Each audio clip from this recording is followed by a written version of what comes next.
The Rockets are 12-6 or 2-0 in the NBA Cup, but there have certainly been some struggles with a certain player on this team. Let's talk about it. What's going on, everyone? Welcome to the Summit State of Mind podcast. It is me. It is main event JP, the GM. Your boy is here. The commish is still on vacation, but he will be back very soon. But this afternoon, we are here with a very special guest. You catch that Houston hat he's gone on? Look at him. Looking fly like anyone I know. Well, actually, no one's as fly as him. But he is the CEO of 82 Purple. He is one of the creative directors of the Heist Agency. He is also one of the biggest Cody Rhodes haters, but also one of my best friends in life, Chris Rodriguez. Chris, welcome back to the show. What's up, Oos? And because I'm here and this is a very, very special day, I never thought I would say this, but can I get a yeet?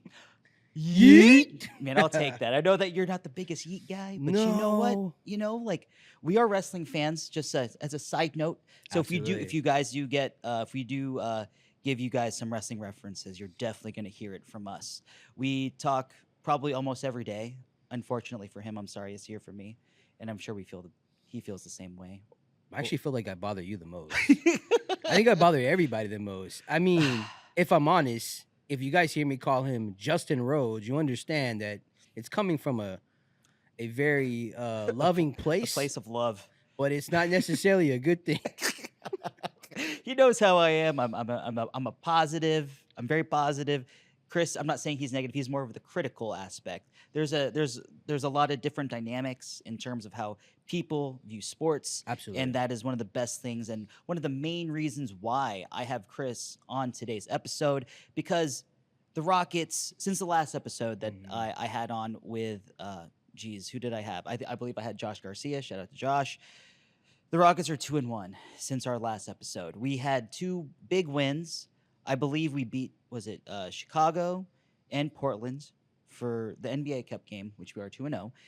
And we had a back-to-back with them, in which we had a crushing loss Saturday, 104-98, where there were just a lot of struggles that were really going on with the team. Chris, we are 12-6. We're the third seed. I want you to tell me the good and the bad that you have viewed so far to start this season.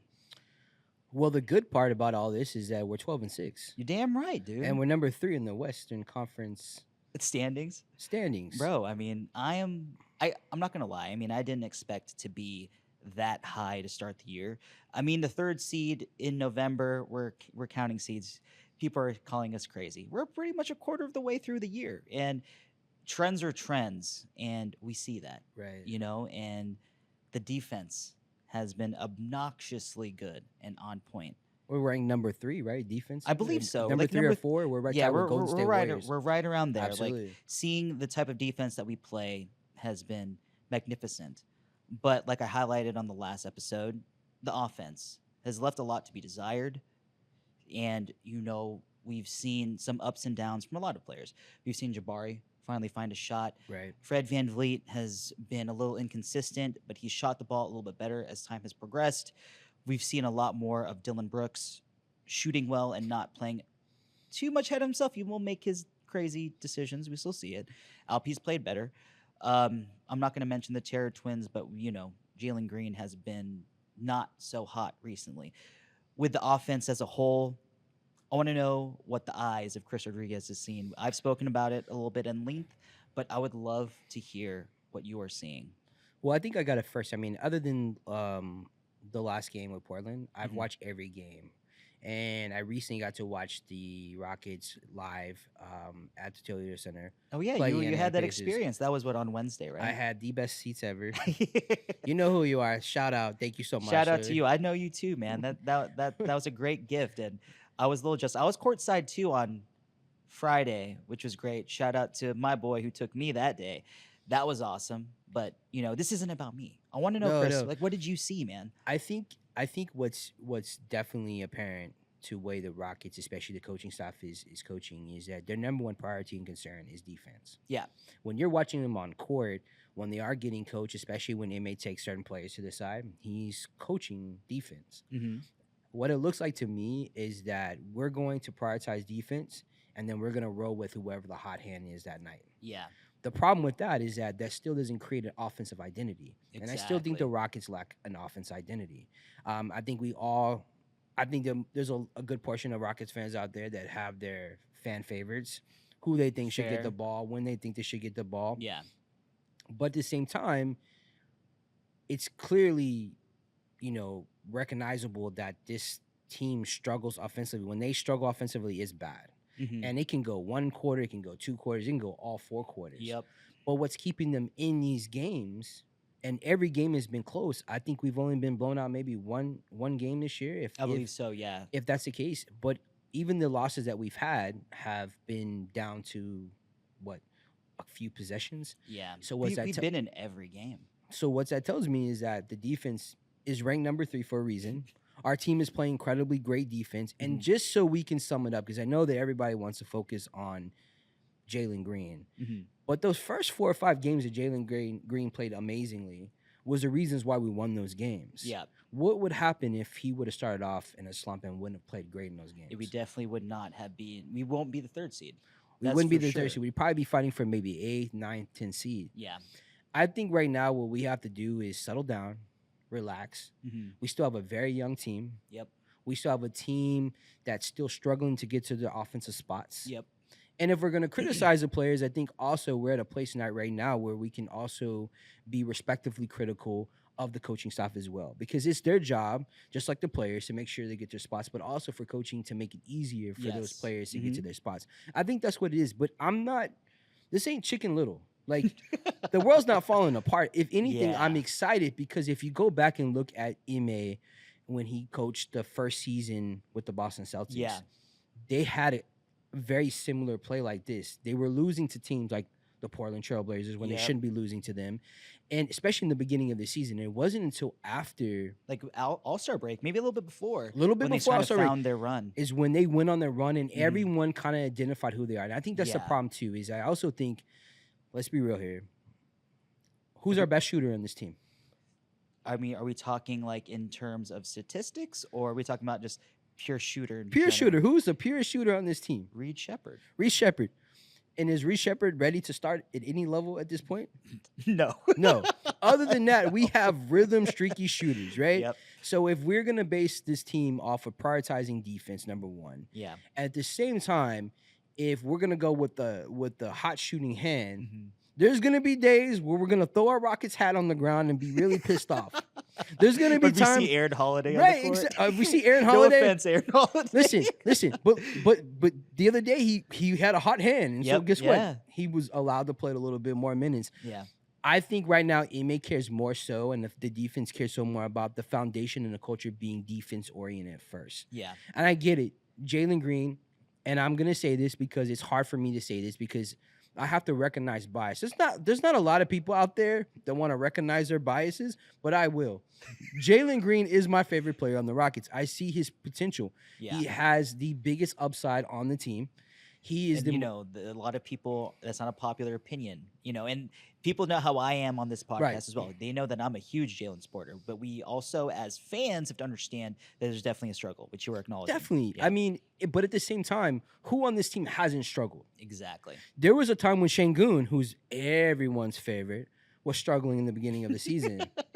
He continues to struggle with defensive fouling, not defensive, but just fouling in general, getting into those. I think that's that you can consider that to be more of like a stamina issue and positioning issue, which we have definitely spoken length of about because his defense has actually been very good. I mean, I'm not going to discredit the way he's played defense. He's played defense very well, and the numbers do suggest that he is a better defender than he was last year, and we see it. I'm not saying that he has been bad. That's not what I'm saying at all. What I'm saying is that there's definitely little issues that can be fixed up on of where that can make him be someone of like a really good defender to being a great defender. Because what we're starting to see now is like that progression. And, let's give credit to Ime. I mean, we understand that where he's coming from, where Alpi's coming from. He's coming from a place of where I wouldn't say that defense is probably their number one priority, and coming to the Rockets, playing 2 years of, was it 2 years under Silas? Yeah, And then now we have 2 years of Ime. And you're starting to see the true difference in terms of what he's bringing to the table. Obviously, there's some at times there's stamina. Like when we run the strictly Sin Hub offense, right? By the fourth quarter, my man is gassed, and that's extremely and gassed. that's an and that's something that's not fair to him, because if we're going to utilize him in the best form of fashion, it's up to Ime and his coaching staff to put him in the best position to succeed and to be the most effective. Hence, why we've seen guys like Tari and Amen be so effective because of the minutes they're being played, the matchups that come along with it, and the players that they're playing alongside. And I mean, they play very well together with a lot of the stars. Let's be honest. But when they play together with the likes of a Shingun and a Jalen, or other shooters like Jabari and even Reed Shepard to an extent, you know their effect is huge because of their athleticism, their defense, and we can all complain about how sometimes Tari can get a little wild with possessions. Corey Brewer 2.0. No, don't you Yes, say that. Don't you Corey say Brewer that. 2.0. Don't you say that. But what I'm saying is, like, Ime putting Shingun in the right position is what matters, and I think we're gonna lead to the next spot. We're gonna touch on Jaylen, because you did touch on it lightly. Jaylen has absolutely been struggling. The first 5 games, my man averaged 25 points a game. He was Yeah. shooting a high 30% from three, and probably like a sub 45% from the field. Yeah, first couple of games, he was a top 5 player offensively. Absolutely. So, And we saw it. We saw March Jalen Green to start the year. And then since then, it's been a really, really big struggle. He's started to kind of go back to his bad habits in terms of like settling for the three and not getting to the bucket as much. But we also understand the foul calls haven't been there for him. absolutely. I mean, you would think a player of his caliber would get way more fouls than he. Absolutely. And what I love about Jaylen is that into today's new NBA game, he's not flopping all over the place and crying Yeah. for fouls. I mean, your favorite player is probably the biggest crybaby if it's not rocket related, right? So there's players out there. I won't mention them names. LeBron, Luca. I'm sorry, I mentioned their names accidentally. That cry and scream Yeah. and flop on a daily basis. I do like the fact that most of our players on our team do Are actually strong. are strong and actually try to play the hard way. And Mhm. again, I think that's a component to Jalen Green's game that he's going to have to improve on, is learning how to not necessarily flop, but demand those calls. And that's also going to be something that I want to see more from the actual coaching as well. We need to be able to push and politic in a way, because I will say the same thing. I don't think Shangun gets to the line as much as he should.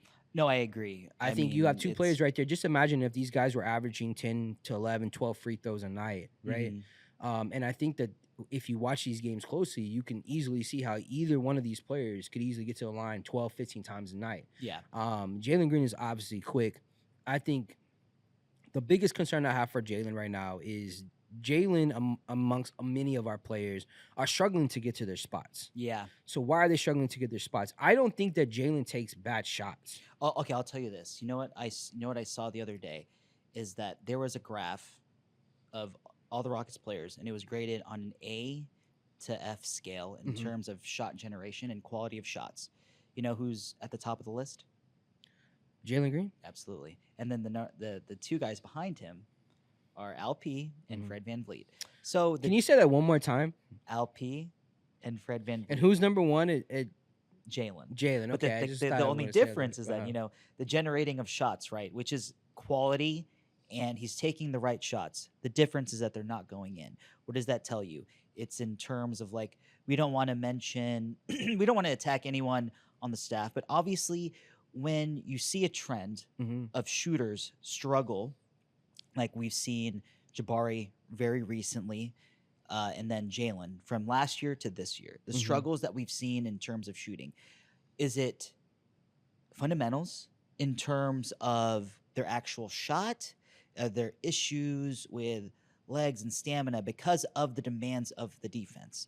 And I'm not saying that I'm attacking the defense. What I'm saying is like there could be an issue in terms of endurance, but we're only 20 games in, barely 20 games in. Yeah. And in my opinion, what we have spoken about, especially when it comes to a player of Jabari, his shot looks a lot flatter. It doesn't have as much arc as we've seen, especially with his year at Auburn and his first few years here.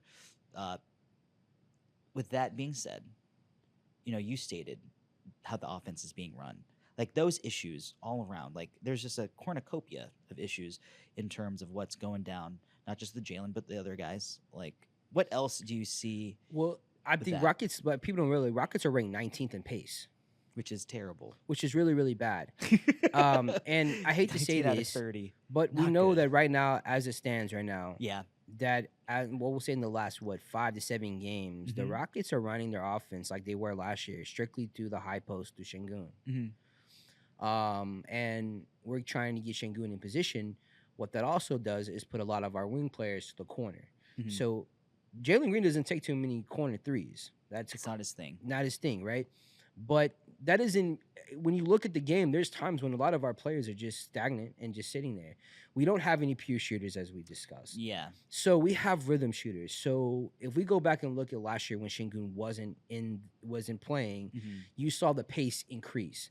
Now some will argue that the pace was the same when Şengün was there, but that was towards the end when Şengün and Jalen were actually meshing really, really well and playing Yeah. really, really high caliber. Yeah, they figured it out. They figured when it they were out, right? together, And then yeah. Şengün gets hurt, and of course we go through the whole situation with Yeah, Jalen and Green having incredible. so with that, when teams are scouting, they see that Jalen and Şengün are meshing, which you can say before Şengün got hurt, that was kind of like when the two were starting to really figure out and start to play their best basketball together.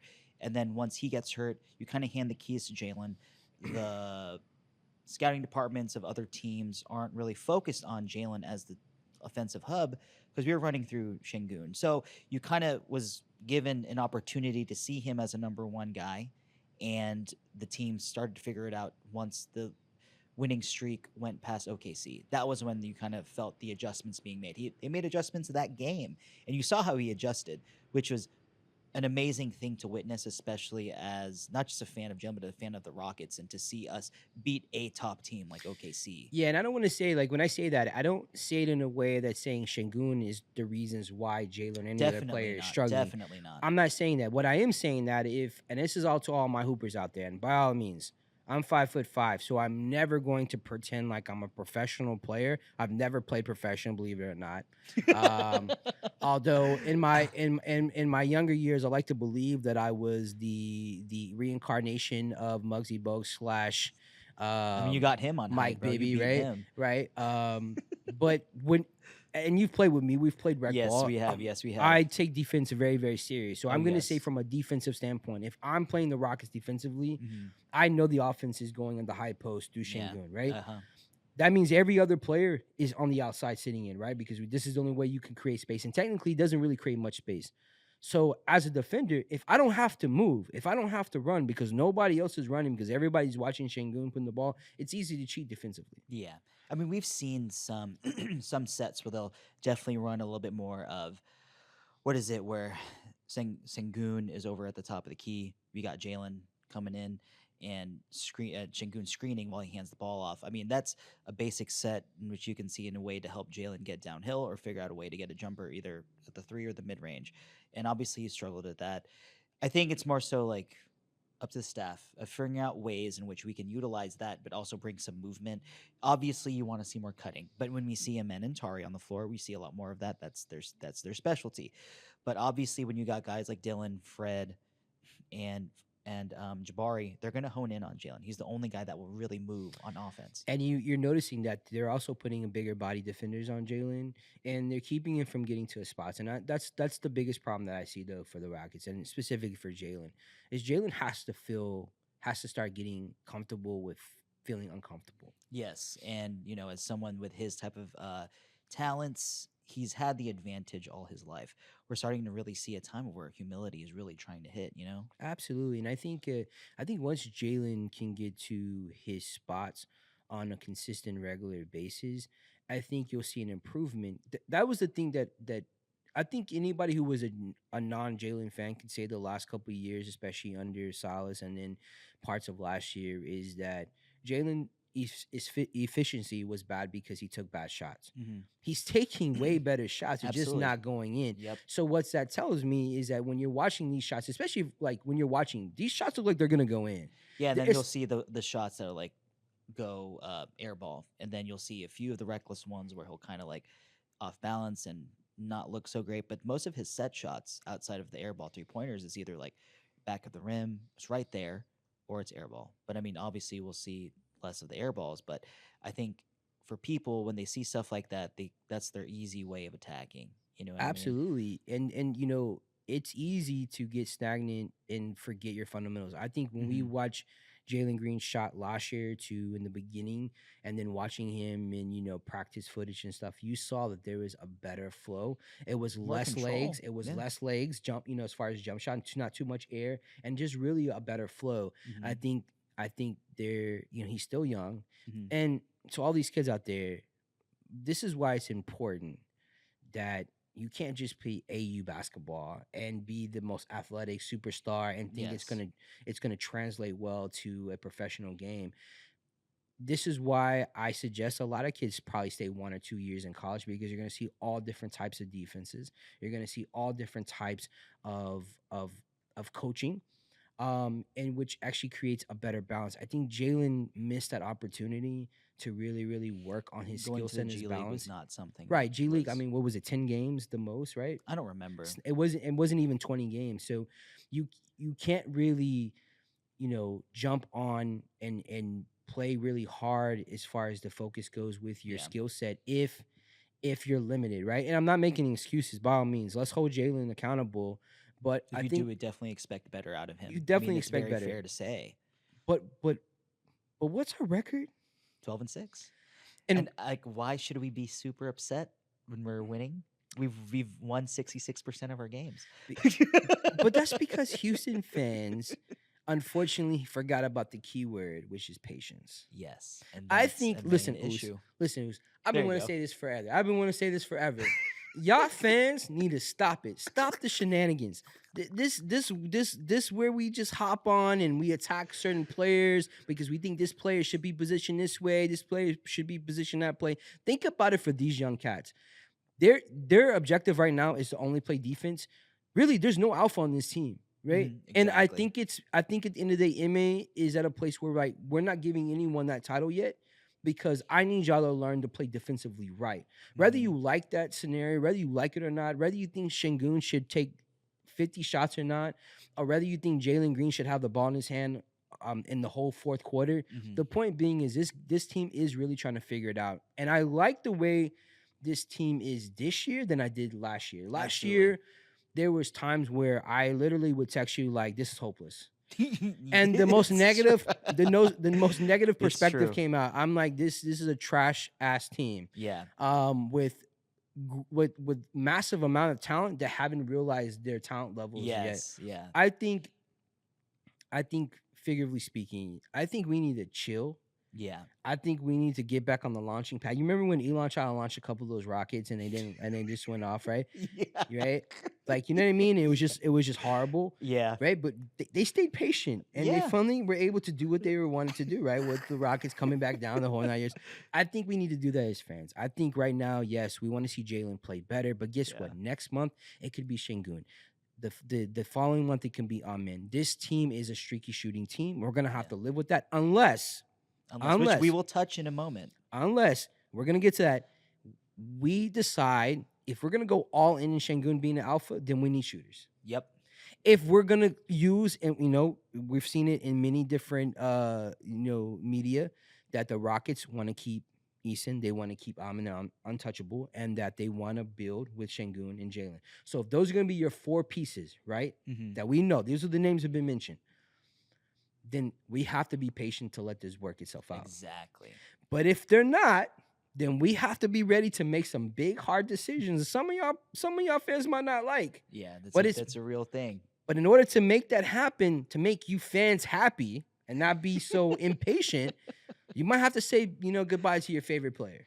And that's all a part of the deal, man. And with with that being said, because of the struggles which we have seen, but that doesn't reflect the record whatsoever, there have been definite issues. And because of you stating the four main guys that Ime and the front office they want to stick with, like you said, Shangun, Jalen, Tari, and Amen.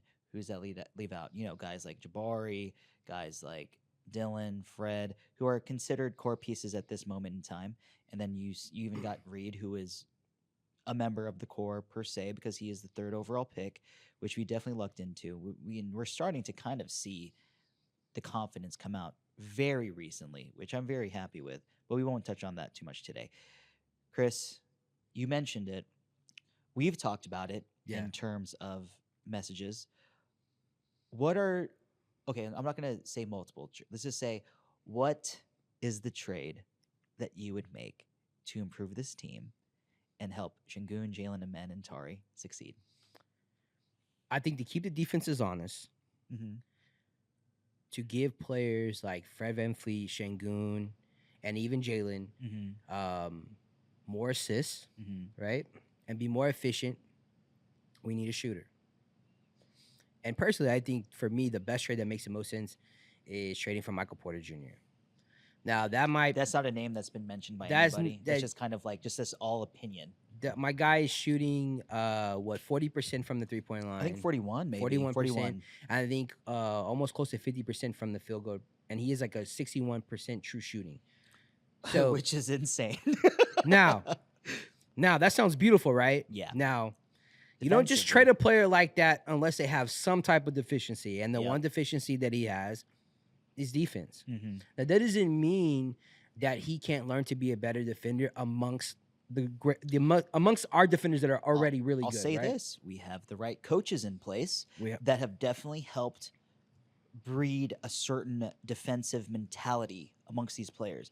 I mean, Jalen, he wasn't a defensive stopper. He wasn't a stalwart coming in. That was a weakness. that was his and what we weakness. have seen with Ime is that he has improved enough to the point where he is a top 20 ranked defensive player. Number 16 in the league.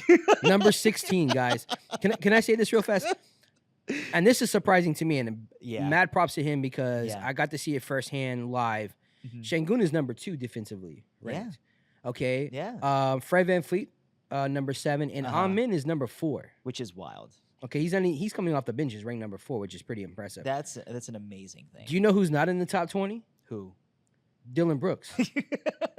And he's supposedly have like what the best defensive net rating in the That's league. what he's I don't getting know. paid for. Yeah. That's why everybody was crying and complaining about when they gave him that Yeah. big contract. He was supposed to be coming to be a And I mean, defensive it's stopper. to some people will argue that he's probably been one of our best players this year so far. I mean, I'm not going to argue against it, considering the effect that he has had on the team. But we have Absolutely. also seen the bad sides, and this year we've seen the bad sides of Dylan Brooks. I mean, Friday night was Dylan literally playing the best version of Dylan. He wasn't really pounding the ball on the floor. It was catch and shoot, and when he had a spot in the post or if he had an opportunity to drive in, he saw a lane, he executed. You know, Absolutely. that's one of those things. So what you're saying, Chris, and I'm not going to put the words in your mouth, is Dylan a piece that you would trade? Like if we're going to put a hypothetical package, this is where we're gonna be. Hypothetical package. Who is the package for Let's- Michael Porter Jr.? Let's put it together. Clearly, Nuggets' best shooter Mm-hmm. is Michael Porter Jr. Right? Yep. I mean, they got I wouldn't say a similar offense, but they have a big who Rockets fans like to compare Shangun to Jokic, and it would be, I wouldn't say the same. It'd be very similar in terms of the type of players that are surrounding him. So, And clearly, the Nuggets are struggling with defense right now. mhm. So I like the idea of trading Dylan Brooks, Jabari Smith Jr. Sorry, Kenny. Sorry. Your son's gone in my in my trade scenario. Your son's gone, Kenny. Shout out, Kenny.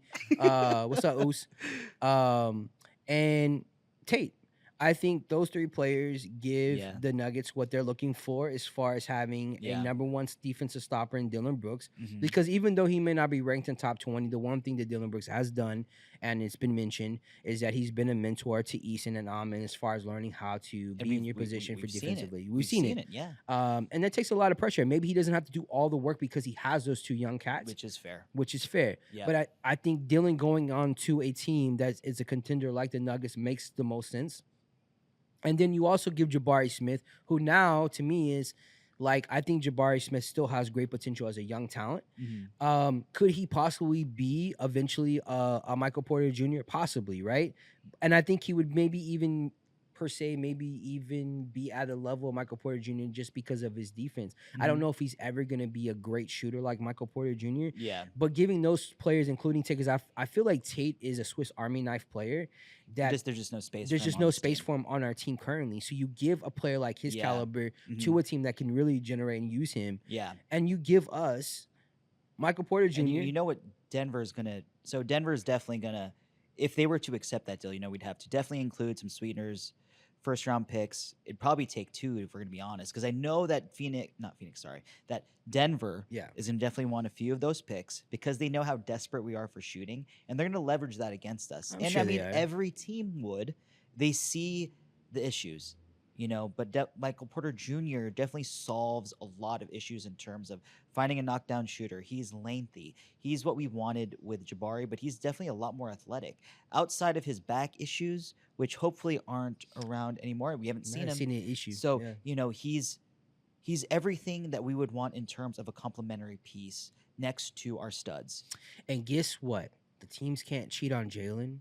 The teams can't cheat on Şengün when you have that threat from the 3-point line. Exactly. And I actually like the idea of having him as the shooting forward, bringing Amin, and both kind of playing off the forward position. Yeah. Right. So you still don't lose defense, right? Exactly. But Dylan leaving actually opens up even more playing time for both Eason and Amin. Which what people are. And that's what people want. Yearning for. And then where you don't have great shooting with them, again, Michael Porter Jr. keeps you honest.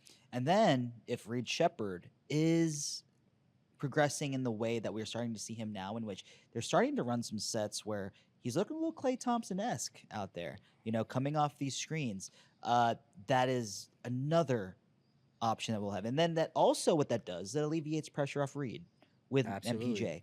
And then, that gives Jalen and Şengün opportunities in which lanes will open up for the both of them, whether it's Şengün in the post or Jalen at the top of the key, where the shooters keep them honest. And then with the threat of an Amen or Atari cutting to the basket with a Şengün, either, he doesn't have to necessarily be in the post, but he'll have his spots either on either wing.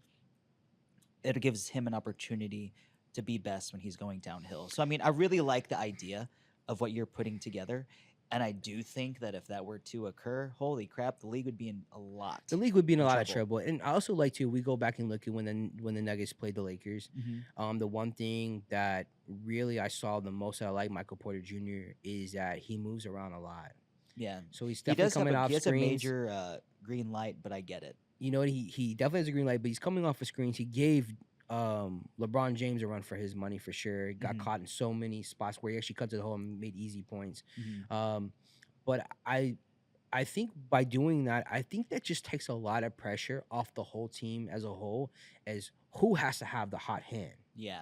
Because even when your team is a streaky shooter, have streaky shooters, and you go into that slump, yep, you have a consistent scorer in Michael Porter Jr. Listen, Michael Porter Jr. is averaging, I think 16 points a game. So he doesn't need a lot of shots, but when he does shoot the ball, he's making the most of it. And I just feel like with the running gun, and hopefully this will also increase the pace as well, because he can also run. He's still athletic, and he still meets this team right now from the athletic standpoint. Listen, I don't think there's another team in the NBA that's more athletic and more talented to the Rockets. I just think that our skill sets have to improve. Yeah, it has to be more foundation. That is a fair way to say it, and with expectations that the funny thing about expectations is this: we didn't have great expectations to start the year, but the fact that we have played so well and we've been in so many games and we are 12-6, expectations have increased. The price of the stock has increased, but with that, leads to more criticism. And it's a little unfortunate, it's a little unfair to the guys because this is something to them that's unprecedented outside of like Fred and Dylan and even Jeff Green to an extent and Steven Adams. Let's not forget those guys. But for the young guys, expectations are just a part of the game. But it's unfortunate when you're on a winning team, your top 3 seed, almost 20% through the 25% through the season, and you're still getting this type of criticism. Where does it give? You know, at the end of the day, I know that people are going to say, these are athletes, they're millionaires, they're also human beings. And we Absolutely. all deal with the emotional draining aspect of it all that comes along with being an athlete. We're not athletes, but we do understand that when you're constantly being criticized at your job, when you're at the top 1% of the world, hey man, I mean, I understand it comes along with it. This is all a part of that atmosphere that they have decided to be a part of. Yeah. But you just have to understand that the human aspect, we just got to have some understanding. And something that you've preached since the beginning of not just this episode, but ever since, you know, we've always talked about the Rockets as friends, patience. Patience is key. But you know what, Chris? Before we go home here, man, you know what? I'm going to bring it back. We're going to play a game. And the game that we're going to play, this is the first time that I'm going to do it. And I'm going to do it with you, Chris. Like, I don't know if I feel I special. might not participate because I just want to hear what you got to put together. I feel special. You know, because we've done something with a good friend of our wrestling podcast, shout out the Wrestle Era. Make sure to check it out. New episode today with Zilla Fatu. Released It's episode 2. amazing episode. I watched it before I left. Oh, just you're so a you know. sweetheart. Thank you. We did a thing with him where we built a bloodline. So with you, I'm gonna do this. We are gonna build a Houston Rockets bloodline Ooh. faction with you as the head. And I'm actually hooping on this team. you are hooping on this team. And you gotta pick a 4. And this you gotta pick Can 4 I be players. Can I be 6'6" in this scenario? You can be whatever you want, brother. I'm 6'6", you can y'all. you can be Maui, you know. Shout out to The Rock. My bad. Don't mind me, guys. But these are going to be my rules. So one of them will include you. You got to pick 4 guys, and what we're going to say is 2 of the guys will be current Rockets. Okay. You'll have 1 former Rocket that was an All-Star, and 1 former Rocket that was a role player. And these are guys that you would take to battle with you, whether you want to really go hoop at Rucker Park, or if you're going to a bar and having a good time, these are guys that you want to fight with you. So we're thinking of guys with attitude, guys that can hoop, but also guys that have attitude. How about that? Oh, I love it. Okay, this is fair. Okay. For my star player, Yeah, all right, who's not current, yeah, it's gonna be Hakeem Olajuwon. of course. But I don't want Hakeem. I want Akeem. Yeah, you want the guy from the 80s. I was want the fighting one that Mitch was- Kupchak. Exactly. In I the want 80s. Hakeem Olajuwon. But can I want the Hakeem Olajuwon with the Hakeem Dream Shake? Is that fair? Can I That's do a that? fair statement. Okay. I mean, you know, we'll give it to you. You know, I mean, he didn't really become that mature Hakeem to like 93. So, I mean, 90, It's- 91, 92, he already had the moves. It's like So- to me it's comparable to like the Roman Reigns now, but you can't just have Roman Reigns now and Yeah, it's forget our big about dog. about the big dog Roman Reigns. You know what I mean? Yeah. So that's what I want, the Hakeem attitude with the Hakeem Dream Shake of 92, 93. Okay. Yeah, Okay. I got you. My role player, Okay. that's not our current player, is Vernon Mad Max. Shout out to Vernon Maxwell. Vernon Maxwell to me is still one of my favorite players of all time. Yeah. You actually got the privilege of introducing me to him. It's been a lifelong dream to meet him. Thank you, man. I Man, mean, you don't understand. Vernon I- Maxwell was always my favorite player, and Uh-huh. a lot of it had to do with the way his tenacity and how he played defense is Yeah. what I try to, I guess, mimic my game when I play defensively with Yeah. Vernon. Mhm. And I think for a lot of great defenders out there, I think a lot of people, you would just be like clueless if you didn't watch and know about Vernon Maxwell. Yeah. Vernon Maxwell is like comparable to like Jay Dilla in like music, where he's like your favorite producer's producer. So I feel like he's your favorite defensive player's defensive player, That's right? true. That's a very fair statement. Yeah. And You got 2, so you got to go 2 current Rockets now. okay, we already know what's up. Shout out Jalen Green. All right. Right. I don't even have to mention why. Just Yeah. I think Jalen Green, especially on this team, man, he is going to shine like there's no tomorrow. Okay. Okay. And my second player is I think is because I think he's a great Swiss Army knife. I'm starting to see that little bit of attitude and cockiness prevail, and I love it. I'm gonna go with my boy Amin. Oof. My boy Amin I know Thompson. you love Amen Thompson. I love Amin I do Thompson. know that. I know. He can play the point guard. He can play small forward. He can play power forward if he wanted to. I think he's. I mean, if there's even a power forward in these Yeah. days, um, I I think we saw what he did when he was holding the Greek Freak. I thought Oh yeah. I was very very Yeah. impressed. He's been very impressive. So in those just would be every my four aspect. guys. I think you gonna first of all, is me being 6'6", you're gonna know what time it is. All right. And if I had to compare myself to a player, I would say that I would be a Michael Jordan S, Kobe Bryant S / Vernon Maxwell S type of player. With the attitude, like With the an type of attitude. skills of MJ and Kobe, but also with the attitude of Vernon. The Well, craziness a little bit. Let's just put it this Just a way. hint. No one's ever going to body Jalen, and no one's ever going to try to rough up Hakeem or Yeah. Akeem. I'm sorry. I'm swinging first. So I'm probably going to have the most technical fouls, but you're going to know not to mess with their squad. Like if we're in a bar that's fight, a fair statement. if Yeah. we're in a bar fight, you're not going to have to worry about me punching. I'm already punching first. Yeah, I like that. See, I Just like so, that. I like just that. so you know. Yeah. And then I'll be the first one to say, I started it. So that's just the way I want to roll. I think this team right here is solid. I Yeah. love this bloodline. Uh-huh. And literally it will be blood. I love that. I mean, that is for the first time that we have played this game, and we'll hear a lot of different iterations as time progresses, but this is a great start, and I love it. I'm not going to give my team today. Maybe we'll do it another day, but I want to give you the shine, everyone. Before I even like finish this, I'm gonna suggest everyone to super kick. I know you saw that kick, brother. I did. It was a great super kick. Super kick. It almost hit me in my face.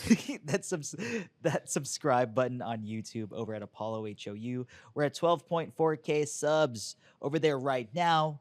Make sure to like, comment, and tell us on this episode about Chris's faction. And if you guys would want to fight him, and if you guys have any factions that you don't want to go against him with, Bring it. all for it. Bring it. We got chairs. We I'd got love to see it. bats. We doing it all. We got Sting face paint. We don't care. Just imagine Hakeem Olajuwon with the crow Sting face paint. We're not Yo, playing. that'd be wild. I want to see. Hopefully, we can see someone actually do that on like some form of. Let's make it social a media. shirt, Apollo. Apollo, Hakeem Olajuwon with the Sting face paint. Let's go. That shit would be wild. Just sitting up top of the Raptors, looking at the young, Oh, the man. young 2024, 2025 Rocket squad. You know what I mean? Like, you know what I mean? That's Oh, fire. man. Let's do it. that is the perfect way. But before we go home here, I got to give a shout out to our sponsor, Big City Wings, Houston's Wing Joint, Apollo's Wing Joint.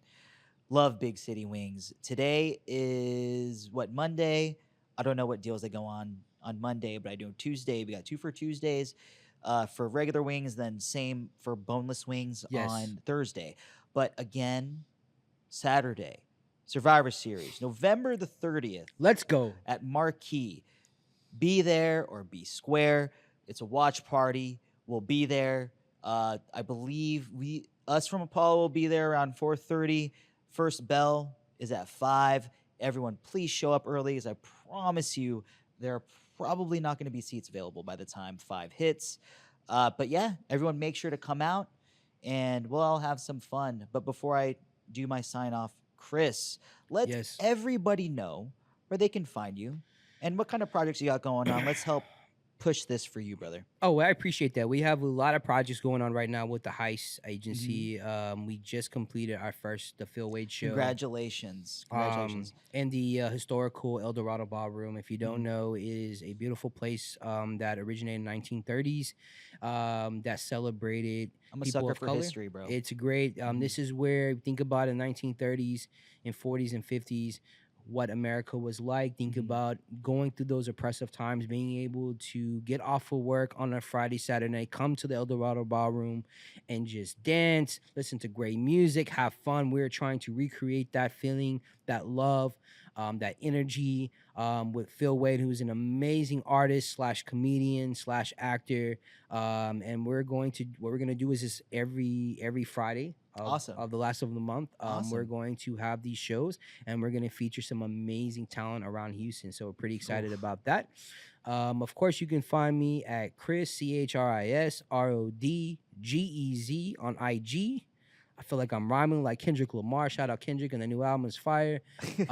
Also, real fast, if you're gonna eat the wings, go with the boneless Fair. because the wings are so good that you could accidentally bite your fingers. And if you've ever accidentally bite your fingers, it's the worst feeling in the whole wide world. That's not fun. That's It's not fun. not I fun. mean, I do go boneless, and It's not- also it's cleaner. We use forks. We don't need to get as messy. If we're gonna be watching wrestling, That's if we're what gonna I'm be saying. clapping, Right. high-fiving others.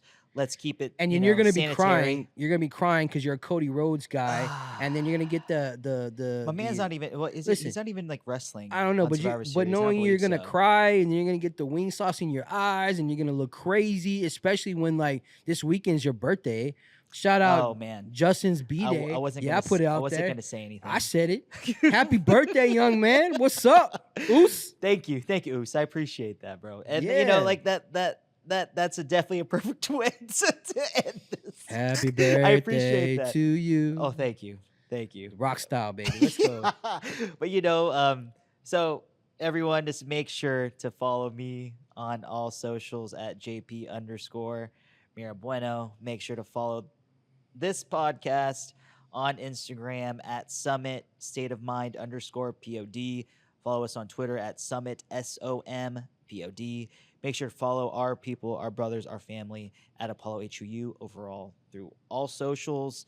And make sure to catch up with our NBA podcast. Shout out to Stoney and Josh, Zero Gravity, where they cover all things NBA, not just the Rockets, even though they do touch on it a little bit. Boo to Stoney, Dallas fan, whatever. Boo. You know, shout out to the guys over off the Gridiron with Garrett and Noah. We just had our boy do a guest spot, Jerry. Shout out to Jerry. I don't know if this is his first time on it, but also to be on the Diamond, BTD, with our boys Dez and Brian, and producer Josh, who is here today. But, you know, anyways, shout out to everyone. Thank you for watching this again. Watch basketball, watch the Rockets. Even say watch wrestling for this Saturday. Watch wrestling. Yes. Summit State of Mind. The best Rockets, I would say all thing Rockets podcast in the city of Houston. Let's go. Thank you. What's the word? Yeet.